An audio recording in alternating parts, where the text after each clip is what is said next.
What if, in a single night, the peace of Europe were to shatter? One secret, one decision, and suddenly, the entire continent becomes a battlefield.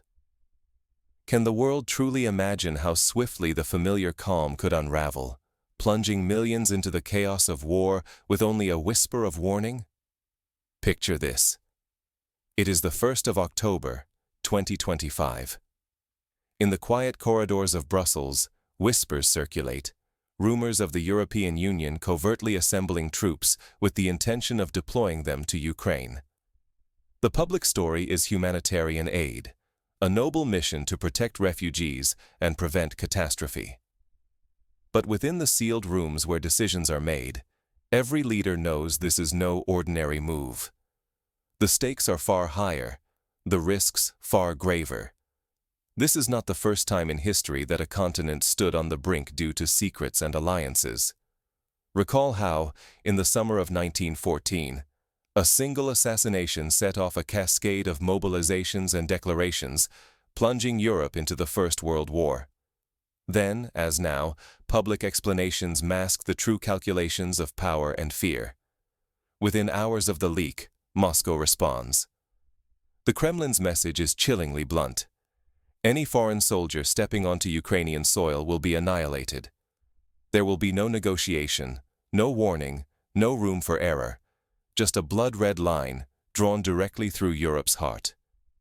The threat echoes the coldest moments of the Cold War, when red phones and brinkmanship decided the fate of millions. Suddenly, the entire continent holds its breath. Politicians argue in emergency sessions, generals pore over satellite imagery, and ordinary people sense that something is terribly wrong. The headlines speak of negotiations, but the real question is not if someone will cross this line, but when, and what apocalypse that single misstep might unleash.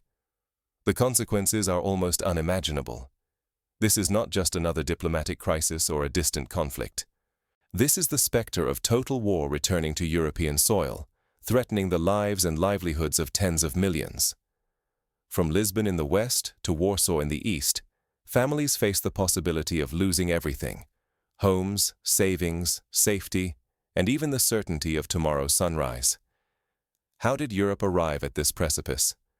What invisible currents and hidden decisions have driven the continent to the very edge of disaster?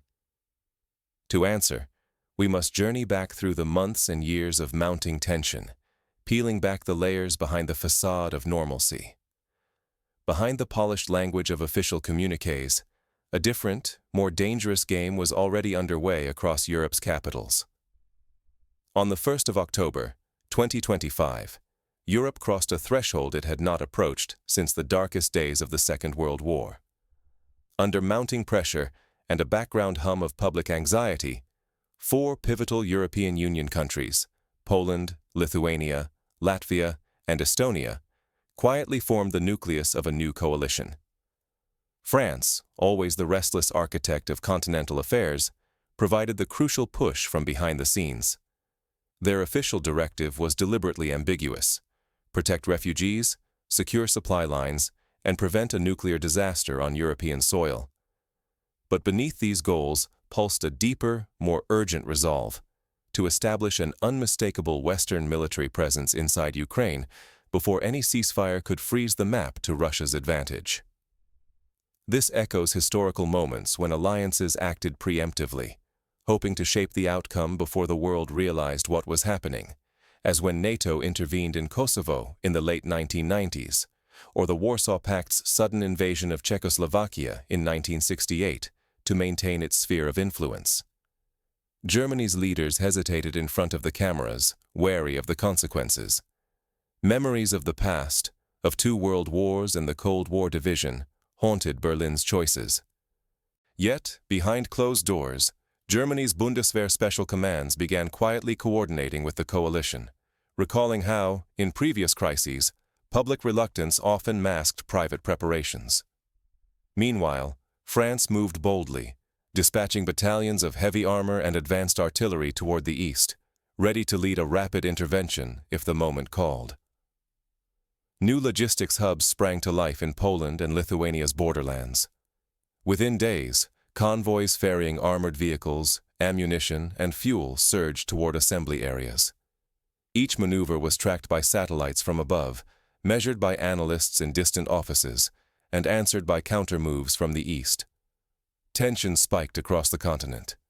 Parliaments erupted in furious debate about mandates, and leaders argued over what to tell their citizens. Yet, on the ground, the military buildup accelerated. The coalition's armored columns, Leopard tanks, French AMX vehicles, Baltic light infantry, grew rapidly, approaching a force of nearly 20,000 soldiers, massed just short of the Ukrainian border.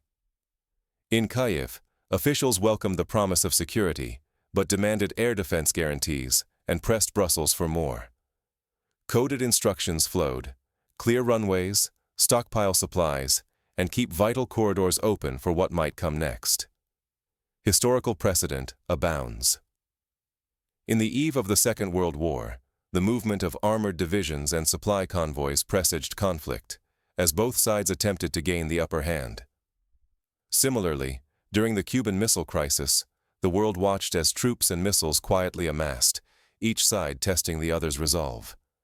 Moscow's reaction was swift, unequivocal, and chilling. Within 1 hour, the Russian president issued stark orders.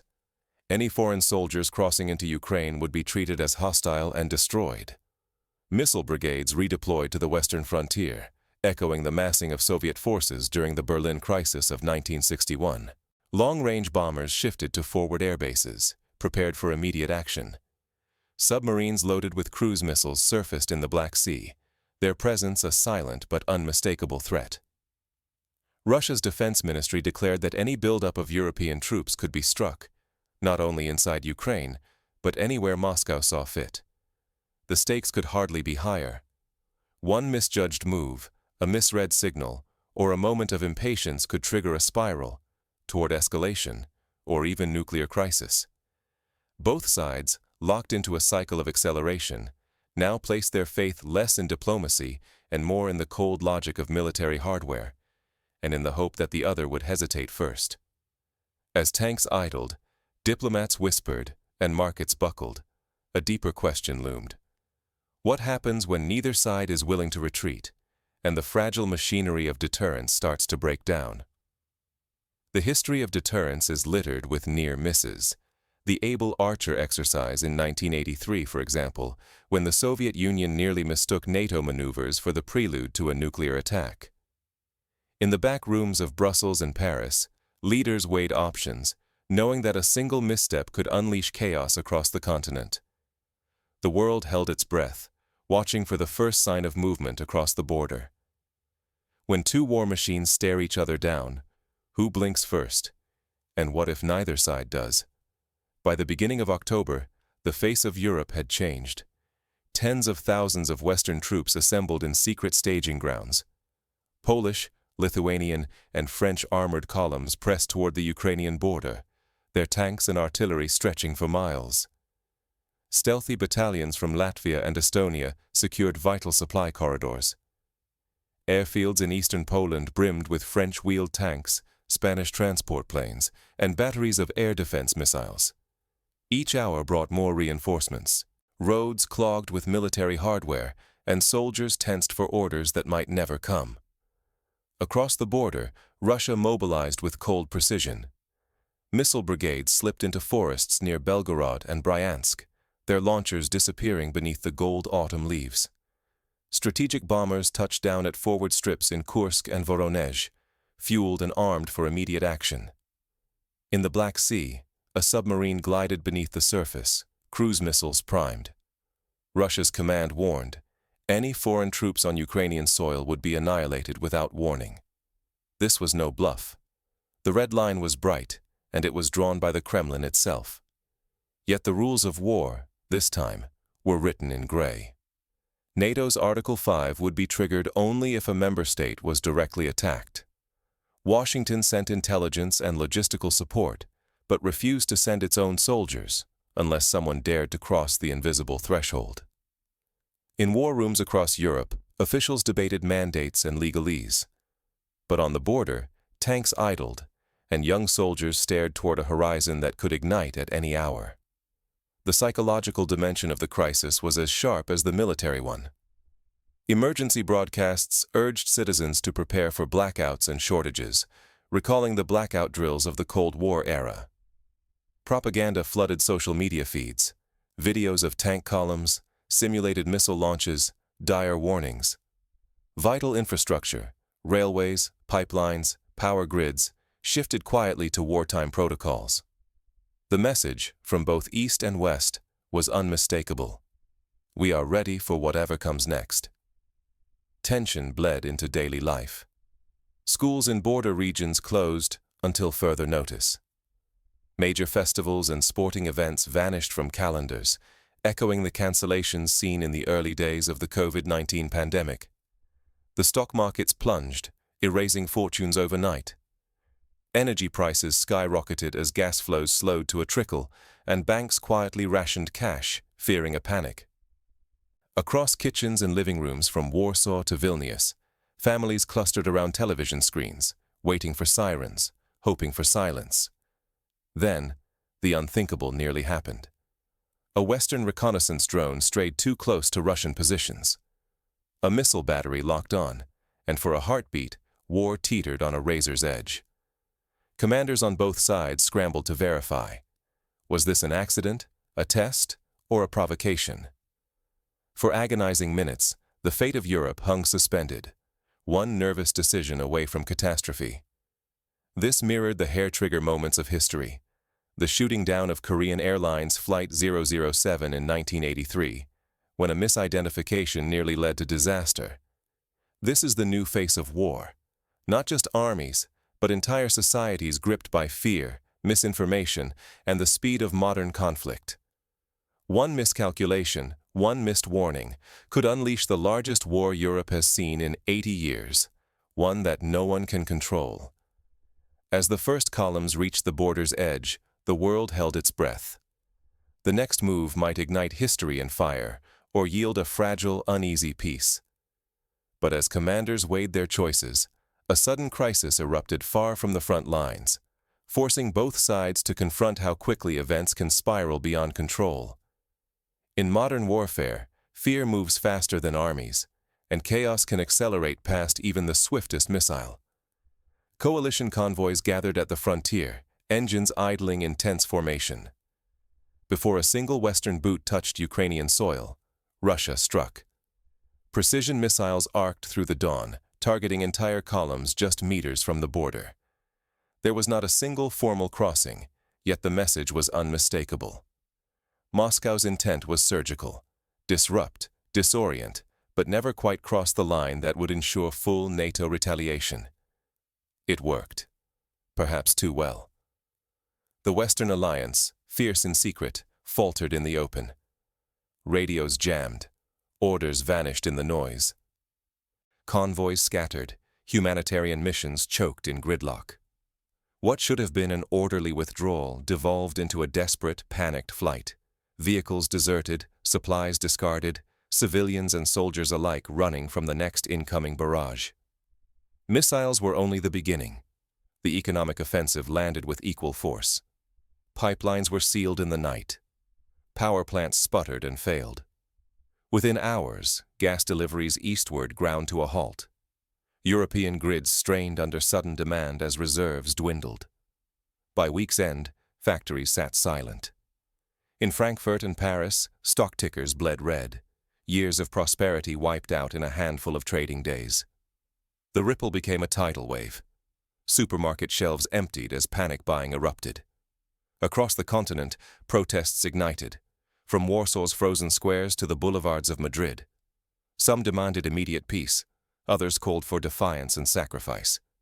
Social media morphed into a cauldron of rumor and anxiety. Official statements did little to stem the tide. Press conferences descended into contradiction. Trust evaporated.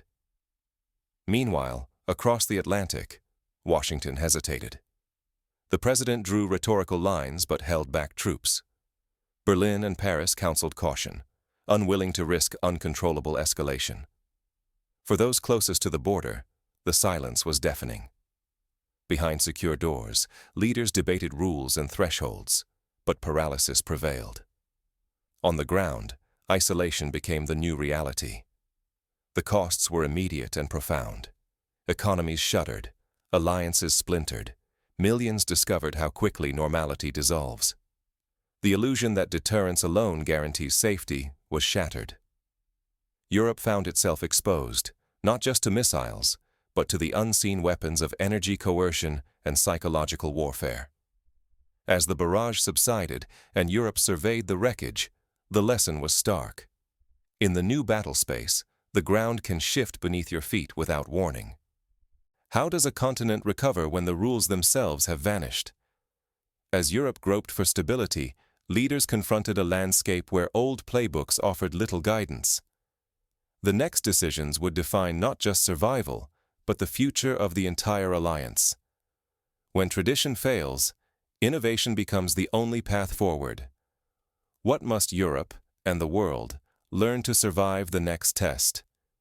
In the age of hypersonic missiles and tangled webs of energy dependency, even a so-called limited clash can drag an entire continent to the brink. What happened on October 1st, 2025, was not just a military standoff, it was a shot across the bow for everyone. In mere hours, escalation and economic shock rippled from Kiev to Lisbon and beyond, proving that no crisis today is truly contained. Yesterday's alliances, once seen as immovable, wavered in the cold light of real danger. Within a single afternoon, trust cracked. Nations that had marched together for decades now questioned each other's resolve. The pillars of deterrence and mutual defense, painstakingly constructed since the Second World War, suddenly appeared as fragile as glass. This echoes the collapse of empires and alliances in history, the sudden unraveling of the Austro-Hungarian Empire after the First World War, or the dissolution of the Warsaw Pact in the early 1990s. For tens of millions of ordinary people, the crisis ripped away the illusion that geopolitics is only for generals and diplomats. Before dawn, energy bills soared, jobs were threatened, and families saw the value of their savings evaporate. The sound of sirens in distant cities became everyone's nightmare. The front line was no longer a remote border. It ran through the power grid, supermarket shelves, and the fragile confidence in tomorrow's paycheck. So what does security mean now, when armies can do less than hackers, and a cyber attack can shut down a city faster than a tank column? The crisis revealed that true security is measured by resilience. That means adapting supply lines, ensuring trusted information, defending digital infrastructure, and holding society together as fear and lies spread like wildfire. Diplomacy can no longer be just meetings and sanctions. It must move at the speed of crisis, be inventive, and include new voices. Civil society, tech leaders, and ordinary citizens all have roles in preventing the next disaster. The new rules are stark. Prepare for disruption, build cross-border trust, and never assume the old alliances will hold by default. To ignore these lessons is not just careless. It guarantees the next shock will be worse, and the divisions within and between nations will only grow. In an era when escalation outpaces understanding, we are all more exposed than we want to admit. But in the aftermath, a deeper question emerged. Could Europe truly adapt before the next blow landed? The answer would depend on choices made in the shadows and in the open. The next crisis could erupt even faster. Will we act, or just hope for another lucky pause? October 1st, 2025, showed how easily routine tips into catastrophe. What began as secret European Union plans in Brussels, paired with sharp warnings from Moscow, almost dragged the continent into chaos. No tanks, just energy prices soaring, stock markets frozen, and millions seized by panic at a single alert on their phones. What did we really learn? That security is not just armies and weapons, but trust between allies and the resilience of our societies. Western hesitation, Moscow's split-second choices, and the blinding speed of financial shockwaves revealed a new, unsettling truth. Deterrence, once considered ironclad, is now as fragile as a power grid in deep winter. Complacency is no longer a distant threat. It is the true danger, because the next confrontation may offer no time to debate or prepare. In an age where decisions move at hypersonic speed and escalation can ignite through a rumor or mistake, the price of being unready is not just headlines. It is jobs lost, homes at risk, comfort stripped away. Everything we depend on, gone in days. So what will you do, knowing the next flashpoint may be days away? What do you expect from your leaders, your cities, your neighbors, when pressure mounts again? If history has taught us anything, it is that peace is never guaranteed, and that the strength of a society is measured not just by its armies or its economies, but by the resilience and unity of its people. In the face of uncertainty, practical steps matter. Governments must invest in civil defense infrastructure, rehearse crisis communication, and foster regional cooperation, just as Sweden and Finland have done in recent years, rekindling Cold War-era civil preparedness programs. Communities can organize local resilience networks, ensuring that neighbors can depend on one another in moments of disruption. Individually, every citizen can take simple, practical steps. Build emergency kits, stay informed from reliable sources, and support efforts to strengthen critical infrastructure. Schools and workplaces can run regular drills, not just for fire or earthquake, but for cyber attacks and blackouts. The more societies practice resilience, the less likely they are to panic in the face of sudden shocks. At the diplomatic level, leaders must set up fast response communication channels, not only between governments, but also with civil society and the private sector. History has shown that misunderstandings and delays can be fatal, like the time during the Cuban Missile Crisis, when a simple delay in communication nearly led to catastrophe. Modern tools, secure messaging, real-time data sharing, and collaborative crisis platforms can help ensure that the next warning does not become the next disaster.